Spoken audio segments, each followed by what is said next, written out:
Pour eux, modifier cette photo ne suffit pas. C'est celle-ci, disent-ils, qui doit être renouvelée.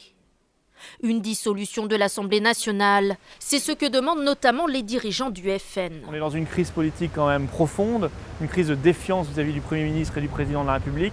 Et on n'y répond pas par un jeu de chaises musicales, on y répond par un retour au peuple. Même appel de Nicolas Dupont-Aignan. Il n'y a que les Français qui peuvent trancher.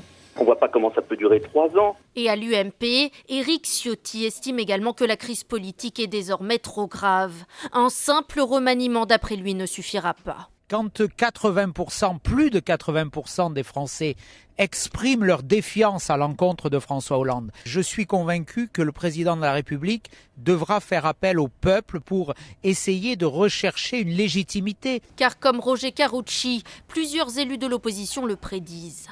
Le nouveau gouvernement ne disposera pas d'une majorité à l'Assemblée. Le Front de gauche, un certain nombre d'écolos vont être une opposition de gauche au gouvernement. Et est-ce que dans ces conditions, François Hollande ne sera pas conduit à la dissolution s'il n'y a plus de possibilité de gouverner? On le verra très vite. Même les dirigeants du parti de gauche partagent cette analyse. Il faut revenir aux urnes, ça c'est une question fondamentale. Ça n'est pas un problème de personne, c'est un problème à la fois de politique économique et sociale et de système politique qu'il faut changer. Si elle avait lieu, cette dissolution marquerait en tout cas le retour d'une pratique presque oubliée. La dernière date de 97 sous la présidence de Jacques Chirac.